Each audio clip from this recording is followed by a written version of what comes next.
नमस्कार साथियों, welcome back to ज्ञानवर्स।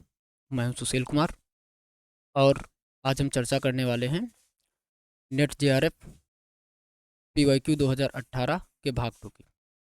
भाग 1 पहले हो चुका है, जिसका लिंक डिस्क्रिप्शन बॉक्स में दिया गया है। भाग 1 भी 2 भाग में हुआ था। भाग 1 में 25 क्वेश्चन, भाग 2 में 25 क्वेश्चन, यानी 50 क्वेश्चन हो गए थे। उसके आगे ये भाग 3 होगा। भाग 3 इसमें 51 से लेकर के आगे तक क्वेश्चन डिस्कस किए जाएंगे।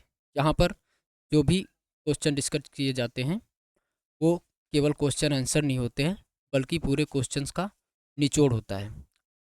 और अगर आप पहली बार आए हैं तो कृपया चैनल को सब्सक्राइब करें, बेल आइकन दबा लें, जिससे इस पर आने वाले प्रत्येक वीडियो का नोटिफिकेशन आपको सबसे पहले मिले।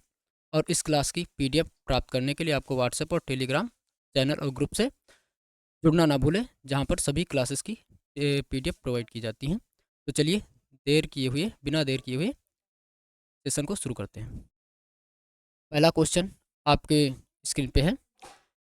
पहला क्वेश्चन क्या है कि प्रकाशन वर्ष के अनुसार निम्नलिखित जीवनी परक ग्रंथों का सही अनुक्रम लिखिए।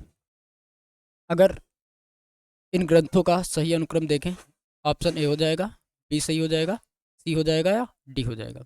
तो अगर इनके सही अनुक्रम की बात की जाए तो हमें इनके प्रकाशन वर्ष को जानना आवश्यक हो जाता है। तो अगर इनके प्रकाशन वर्ष की बात करें तो कलम का सिपाही, अगर कलम का सिपाही की बात की जाए तो किसकी है? अमृत राय की रचना है। ये अमृत राय की रचना है और इसका प्रकाशन कब हुआ था? 1962 ईस्वी में। अमृत राय, अमृत राय कौन थे? मुंशी प्रेमचंद के पुत्र थे। और इन्होंने जो कलम का सिपाही के नाम से रचना लिखी है, ये मुंशी प्रेमचंद की जीवनी है। एक है कलम का मजदूर। कलम के मजदूर की अगर बात की जाए तो ये रचना किसकी है? मदन गोपाल की है। और ये कब लिखी गई थी? 1964 की रचना है। मदन गोपाल, मदन गोपाल, मदन गोपाल। आवारा मसीहा की अगर बात की जाए तो आवारा मसीहा विष्णु प्रभाकर की रचना है और 1974 की है। विष्णु प्रभाकर, विष्णु प्रभाकर, प्रभाकर की रचना है। व्योमकेश दरवेश की अगर बात की जाए तो ये रचना किसकी है? विश्वनाथ त्रिपाठी की है और इसका प्रकाशन वर्ष 2011 है। इसकी है रचना विश्वनाथ त्रिपाठी की है, विश्वनाथ त्रिपाठी। तो इस हिसाब से अगर देखें तो इसका सही आंसर क्या हो जाएगा? 62, 64, 74, 11। हाँ, तो इसका यही सही आंसर हो जाएगा, डी। यानी कि यही सीक्वेंस में लगा हुआ है, तो यही इसका करेक्ट आंसर हो जाएगा। अगले प्रश्न पे चलते हैं। अगला प्रश्न है, प्रकाशन वर्ष के अनुसार सुरेंद्र वर्मा के नाटकों का सही अनुक्रम है। ये सारे किसके नाटक हैं? सुरेंद्र वर्मा के नाटक हैं और इनका सही अनुक्रम बताना है, यानी प्रकाशन वर्ष के अनुसार। ए हो जाएगा, बी हो जाएगा, सी हो जाएगा या डी होगा। तो इनका भी चलिए प्रकाशन वर्ष जान लेते हैं। तो अगर इनके प्रकाशन वर्ष की बात की जाए से 8वां सर्ग, 8वें सर्ग की अगर बात की जाए तो इसका प्रकाशन वर्ष है 1973। सेतुबंध की अगर बात की जाए तो सेतुबंध का प्रकाशन वर्ष है 1972। एक दूनी एक की अगर बात की जाए तो इसका प्रकाशन वर्ष है 1987। रतिका कंगन की अगर बात की जाए तो इसका प्रकाशन वर्ष है 2010। तो उस हिसाब से अगर देखेंगे तो सही इसका अनुक्रम क्या हो जाएगा? सबसे पहले सेतुबंध आना चाहिए, उसके बाद 8वां सर्ग आना चाहिए। तो ए वाला सीक्वेंस आपका ऑप्शन सी में दे रखा है, तो इसका करेक्ट ऑप्शन क्या हो जाएगा? ऑप्शन सी हो जाएगा। अगला क्वेश्चन है, प्रकाशन वर्ष के आधार पर निम्नलिखित आलोचनात्मक कृतियों का सही अनुक्रम है। अब सुमित्रानंदन पंत, यानी ये सारे क्या हैं? आलोचनात्मक कृतियां हैं। इसमें ऑप्शन ए होगा या बी होगा या सी होगा या डी सही होगा। तो प्रकाशन वर्ष के आधार पर अगर पूछ रहा है तो हमें इनके प्रकाशन वर्ष का ज्ञान होना चाहिए। तो प्रकाशन वर्ष की अगर बात की जाए तो अगर पहले हम भारतीय सौंदर्य बोध की बात करते हैं, भारतीय सौंदर्य बोध की अगर बात करें तो इसका प्रकाशन वर्ष है 2001 ईस्वी। किसने लिखा है? रामविलास शर्मा का है, रामविलास शर्मा का है, रामविलास शर्मा का है। और अगला अगर देखें मिथक और साहित्य, मिथक और साहित्य की बात की जाए तो ये डॉक्टर नगेंद्र की रचना है। और एक कब की है, डॉक्टर नगेंद्र की 1979 की नगेंद्र की है। ठीक है, 1979 की रचना है डॉक्टर नगेंद्र। हिंदी साहित्य का अगर आदिकाल की बात की जाए तो ये हजारी प्रसाद द्विवेदी की रचना है। और एक कब की है, 1952 की है, 1952 हजारी प्रसाद द्विवेदी। कवि सुमित्रानंदन पंत की अगर बात की जाए तो ये किसकी, नंद दुलारे वाजपेयी की है। और प्रकाशन वर्ष क्या है, 1976। नंद दुलारे, नंद दुलारे। ठीक है, तो इस हिसाब से अगर देखें तो सीक्वेंस क्या हो जाएगा, पहले आना चाहिए कवि सुमित्रानंदन पंत, उसके बाद नहीं, सबसे पहले आना चाहिए हिंदी साहित्य का आदिकाल, फिर कवि सुमित्रानंदन पंत, फिर मिथक और साहित्य, उसके बाद आना चाहिए भारतीय सौंदर्य और तुलसीदास, ये लास्ट में आना चाहिए। तो किसमें है, इसमें है और इसमें है, लेकिन इसमें पहले हिंदी साहित्य का आदिकाल आ रहा है। हाँ, तो यही ऑप्शन सही हो जाएगा, ऑप्शन 20 का करेक्ट ऑप्शन हो जाएगा। आगे चलते हैं। प्रकाशन वर्ष की दृष्टि से नंद दुलारे वाजपेयी की आलोचनात्मक कृतियों का सही अनुक्रम है। ये सारी रचनाएं नंद दुलारे वाजपेयी की हैं, वो भी कैसी हैं, आलोचनात्मक कृतियां हैं। अगर इसमें भी प्रकाशन वर्ष के आधार पर पूछ रहा है तो इसमें भी हमें प्रकाशन वर्ष ज्ञात होना चाहिए। तो इसके लिए क्या करेंगे, सबसे पहले हम देख लेते हैं जयशंकर प्रसाद का। अगर देखें तो ये इनकी आलोचनात्मक कृतियाँ कब प्रकाशित हुई थी, ये 1940 में हुई थी, 1940। नई कविता की अगर बात की जाए तो नई कविता 1976 में प्रकाशित हुई थी। आधुनिक साहित्य की अगर बात की जाए तो ये 1950 में प्रकाशित हुई थी। महाकवि निराला की अगर बात की जाए तो ये कब हो जाएगी, 1965 की रचना हो जाएगी। इस हिसाब से अगर देखा जाए तो सबसे पहले जयशंकर प्रसाद, उसके बाद आधुनिक साहित्य, उसके बाद महाकवि निराला, और सबसे आखिरी में नई कविता आनी चाहिए। तो नई कविता, महाकवि निराला, आधुनिक साहित्य और जयशंकर प्रसाद। तो इसका सही ऑप्शन क्या हो जाएगा, 20 का सही ऑप्शन हो जाएगा। अगले क्वेश्चन पे चलते हैं। अगला क्वेश्चन है, कालक्रम की दृष्टि से निम्नलिखित आचार्यों का सही अनुक्रम है, वामन, कुंतक, मम्मट, विश्वनाथ। इस ऑप्शन सही हो जाएगा, बी हो जाएगा, सी हो जाएगा या डी। इसका एक शॉर्ट ट्रिक है, भर भाम, भर भाम दौआ रुआ। वहाँ से क्या हो जाएगा, भरत मुनि, भरत मुनि, भामा हो जाएगा, कंडी हो जाएगा, उद्भट हो जाएगा, वामन हो जाएगा, रुद्रट हो जाएंगे, रुद्रट हो जाएंगे, तो आनंदवर्धन, आ से आनंदवर्धन। तो इसमें सबसे पहले कौन कौन, वामन है, कुंतक है, मम्मट है, विश्वनाथ है। तो सबसे पहले इसमें क्या हो जाएगा, इसमें सबसे पहले आ जाएंगे तुम्हारे वामन आना चाहिए, क्योंकि ना तो इसमें भरत मुनि है, ना भामे हैं, ना दंडी हैं, और ना उद्भट हैं, वामन है। तो सबसे पहले वामन आएंगे। ठीक है, तो वामन हो जाएंगे। तो वामन आएगा तो सबसे पहले ऑप्शन ही सही हो जाएगा। ठीक है, ऑप्शन ए करेक्ट हो जाएगा, वामन, उसके बाद कुंतक, उसके बाद मम्मट, उसके बाद विश्वनाथ। अगर इनके समय की बात की जाए तो वामन का समय क्या है, वामन का समय है 8वीं 9वीं सदी। ठीक है, 8वीं 9वीं सदी। ठीक है, कुंतक की अगर बात करें तो इनका 11वीं 10वीं 11वीं है, 10वीं 11वीं सदी है। मम्मट की अगर बात करें तो इनकी 11वीं सदी का है, ये 11वीं सदी के हैं। विश्वनाथ की अगर बात करें तो ये 14वीं सदी में आ जाते हैं। ठीक है, इस प्रकार से इनका समय है। आगे चलते हैं। अगला क्वेश्चन, अगला क्वेश्चन है स्थापना, एक मिनट, अगला क्वेश्चन है स्थापना और उसका तर्क, यानी रीजन, असर्शन और रीजन। जिस प्रकार हमारी आंखों के सामने आए हुए कुछ रूप व्यापार हमें रसात्मक भावों में मग्न करते हैं, उसी प्रकार भूतकाल के प्रत्यक्ष की हुई कुछ परोक्ष वस्तुओं का वास्तविक स्मरण भी कभी कभी रसात्मक होता है। ये हो गया स्थापना। रीजन क्या है?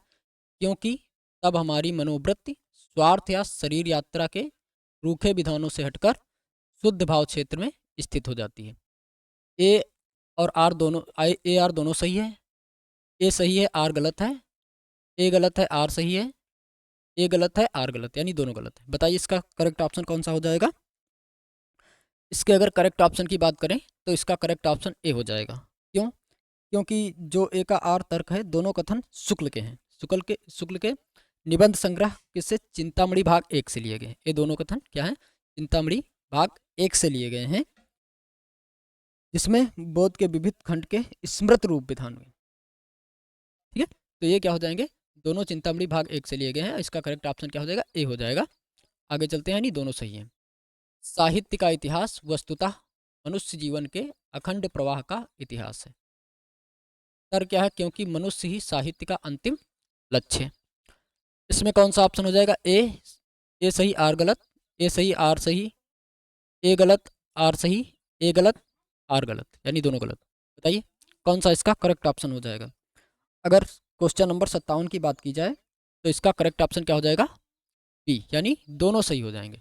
दोनों सही हो जाएंगे। अखंड प्रवाह का इतिहास है क्योंकि मनुष्य साहित्य का अंतिम लक्ष्य है। ठीक है, आगे बात करें। भूमंडलीकरण विश्व की पूंजीकरण व्यवस्था है। तर क्या है? क्योंकि इसमें पूरा विश्व एक बाजार है और व्यक्ति उपभोक्ता है। क्वेश्चन नंबर 58 की अगर बात की जाए तो इसमें भी क्या हो जाएगा? पूरा भूमंडलीकरण विश्व की पूंजीकरण व्यवस्था है। ये सही हो जाएगा क्योंकि इसमें पूरा विश्व एक बाजार है और व्यक्ति उपभोक्ता है। ये भी करेक्ट है, ए भी करेक्ट है, यानी इसमें दोनों करेक्ट होने चाहिए। कौन सा है? ए गलत सही, बी सही गलत, सी दोनों सही हो जाएंगे, यानी ऑप्शन नंबर सी करेक्ट हो जाएगा। दोनों सही हैं। अगला चलते हैं। दलित साहित्य का वैचारिक आधार मार्क्सवाद है। तर्क है क्योंकि इसमें वर्ग संघर्ष की हिमायत की गई है। वर्ग संघर्ष की हिमायत की गई है। इसमें अगर देखा जाए तो दलित साहित्य का वैचारिक आधार मार्क्सवाद है। ये गलत हो जाएगा क्योंकि इसमें वर्ग संघर्ष की हिमायत की गई है। ये भी गलत हो जाएगा। ये दोनों कथन क्या है? गलत हैं। तो ऑप्शन ए सही सही, ऑप्शन बी गलत गलत, ये सही हो जाएगा। ऑप्शन बी इसका सही आंसर हो जाएगा। अब 60 की तरफ चलते हैं कि अस्तित्ववाद सामाजिक कल्याण और सह अस्तित्व का दर्शन है। और क्या है? क्योंकि यह व्यक्ति की स्वतंत्रता और चयन की आज़ादी का पक्षधर है। अब अगर इसमें देखिए कौन सा ऑप्शन सही हो जाएगा? A B C D, comment करके बताइए। इसमें अगर सही आंसर की बात की जाए, अगर देखा जाए क्योंकि यह व्यक्ति की स्वतंत्रता और चयन की आज़ादी का पक्षधर है, तो ये तो सही हो जाएगा। अस्तित्ववाद सामाजिक कल्याण और सह अस्तित्व का दर्शन है, ये गलत हो जाएगा। तो इसका करेक्ट आंसर क्या हो जाएगा? ऑप्शन ए, ये नहीं होगा, बी सही हो जाएगा। इसका भी करेक्ट ऑप्शन क्या हो जाएगा? बी सही हो जाएगा। अगले क्वेश्चन पे चलते हैं। वासना या संस्कार वंशानुक्रम वासना या संस्कार वंशानुक्रम से चली आती हुई दीर्घ भाव परंपरा का मनुष्य जात की अंतः प्रकृति में निहित संचय रही है। इसी कारण भारतीय आचार्यों की यह मान्यता पश्चिम की मनोविश्लेषणवादी सामूहिक अवचेतना की अवधारणा से पुष्ट है। ऑप्शन दे रखा है ए ऑप्शन, बी ऑप्शन, सी और डी। इसमें से कौन सा ऑप्शन सही होगा? कमेंट करके बताइए। अगर इसके सही और गलत की बात की जाए तो इसी कारण भारतीय के सबसे पहले देख लेते हैं। वासना या संस्कार वंशानुक्रम से चली आती हुई दीर्घ भाव परंपरा का मनुष्य जाति की अंतः प्रकृति में निहित संचय नहीं है, ये गलत हो जाएगा क्योंकि ये जो वासना और संस्कार है ये वंशानुक्रम से चली आती हुई दीर्घ परंपरा का संचय ही है। ठीक है, इसी कारण भारतीय आचार्यों ने यह मान्यता पश्चिम की मनोविश्लेषणवादी सामूहिक अवचेतन की अवधारणा से पुष्ट है। यानी कि आचार्यों ने यह मान्यता है कि यह मनोविश्लेषणवादी सामूहिक अवचेतना की अवधारणा से पुष्ट है। इसकी अगर बात करें तो ये क्या हो जाएगा? ये भी गलत हो जाएगा। तो इसका करेक्ट आंसर क्या हो जाएगा? ए। सही सही सही गलत, ये सी ऑप्शन सही हो जाएगा इसका। अगले क्वेश्चन पे चलते हैं। किसी साहित्य का श्रोता या पाठक जिन विषयों को मन में लाकर रति, करुणा, क्रोध, उत्साह इत्यादि भावों का सौंदर्य, रहस्य, गांधीर्य आदि भावनाओं का अनुभव करता है, वे अकेले उसी हृदय से संबंध रखने वाले होते हैं। तर क्या है? क्योंकि उपर्युक्त सभी विषय और भाव मनुष्य मात्र की भावनात्मक सत्ता पर प्रभाव डालने वाले होते हैं। इसके अगर सही आंसर की बात की जाए तो ये क्या, हृदय से संबंध रखने वाले होते हैं। तो इसमें अगर बात की जाए तो ए वाला तो गलत ही हो जाएगा, ए गलत है। यानी कि इसका स्थापना गलत है, क्योंकि ये संबंध उसी से नहीं, जो उसका पढ़ने वाला होता है उसको भी, उससे भी संबंधित होते हैं। उससे भाव, देहात, भाव, सौंदर्य, रहस्य, ये सारी रति, करुणा, क्रोध सब उससे भी संबंधित होते हैं। क्योंकि उपयुक्त विषय, सभी विषय और भाव मनुष्य की भावनात्मक सत्ता पर प्रभाव डालते हैं। तो ये गलत हो जाएगा, ये भी गलत हो जाएगा, क्योंकि मनुष्य की मात्र भावनात्मक सत्ता पर प्रभाव डालने वाले हैं, केवल भावनात्मक सत्ता पर प्रभाव कहाँ डालते हैं। ठीक है, तो इसलिए ये दोनों गलत हो जाएंगे, केवल भावनात्मक सत्ता पर प्रभाव नहीं डालते हैं। आगे चलते हैं। अगला है, यह दृष्टिकोण पूर्णतः स्थापित है कि एकांकी नाटक का लघु संस्करण है, क्योंकि पूर्णकालिक नाटक को काट छांट कर नाट्य कार्य अथवा नाटकीय संघर्ष का पूर्ण विकास प्रदर्शित नहीं किया जा सकता। ये गलत है, क्योंकि जो एकांकी होता है वो नाटक का लघु संस्करण नहीं हो सकता है। एकांकी एक अलग विधा ही है। ठीक है, तो इसलिए ये नाटक का लघु संस्करण नहीं है, इसलिए ये गलत हो जाएगा।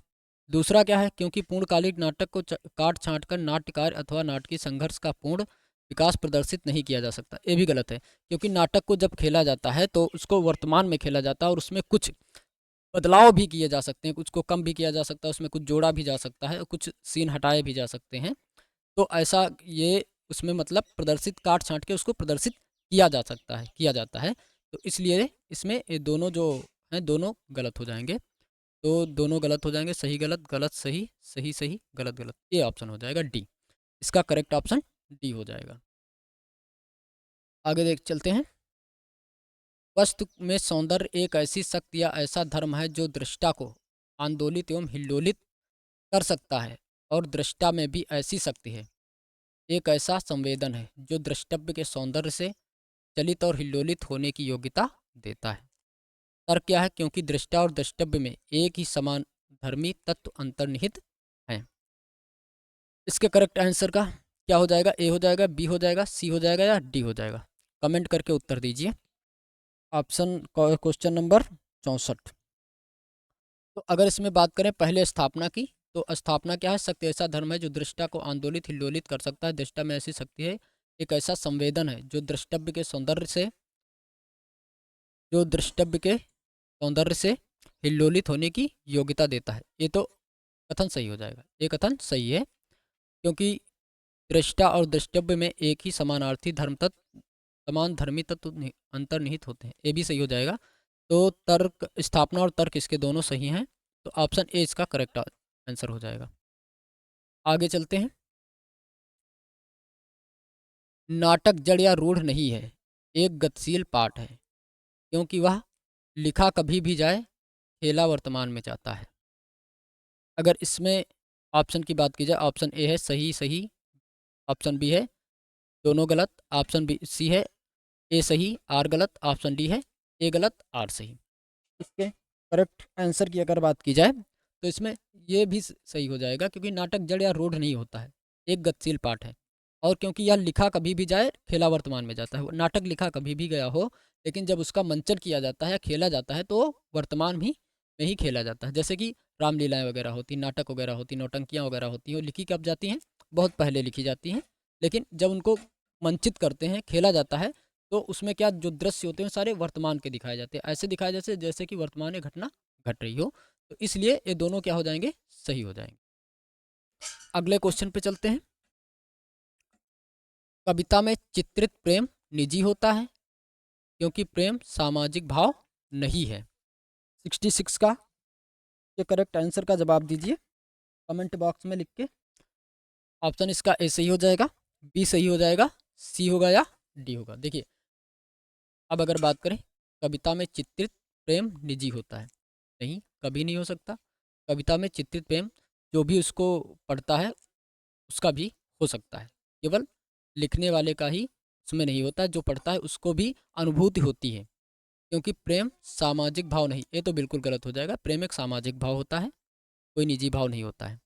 तो इसलिए इसके अगर करेक्ट आंसर की बात की जाए तो क्या हो जाएगा, सी हो जाएगा। दोनों गलत हैं इसके, ठीक है। आगे चलते हैं। चेतना अनुभूति की सघनता और चिंतन की पराकाष्ठा है, क्योंकि अनुभूति और चिंतन का संबंध शुद्ध हृदय के संवेदन से है। इसके क्योंकि चेतना अनुभूति और सघनता की चिंतन की पराकाष्ठा है, ये तो सही हो जाएगा। क्योंकि अनुभूति और चिंतन का संबंध शुद्ध हृदय के संवेदन से, ये गलत हो जाएगा। यानी इसका ए सही होगा, आर गलत होना चाहिए। ए सही है, आर गलत।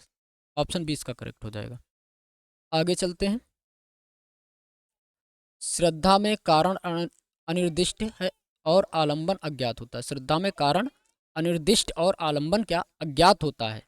क्योंकि श्रद्धा में दृष्टि व्यक्ति के कर्मों से होती हुई श्रद्धेय तक पहुंचती है। 68 यानी 68 क्वेश्चन का सही ऑप्शन क्या हो जाएगा, ए हो जाएगा, बी हो जाएगा, सी या डी हो जाएगा। अगर इसके सही आंसर की बात की जाए तो, अगर इसके स्थापना पर बात की जाए तो श्रद्धा में कारण अनिर्दिष्ट और आलंबन अज्ञात होता है, गलत है।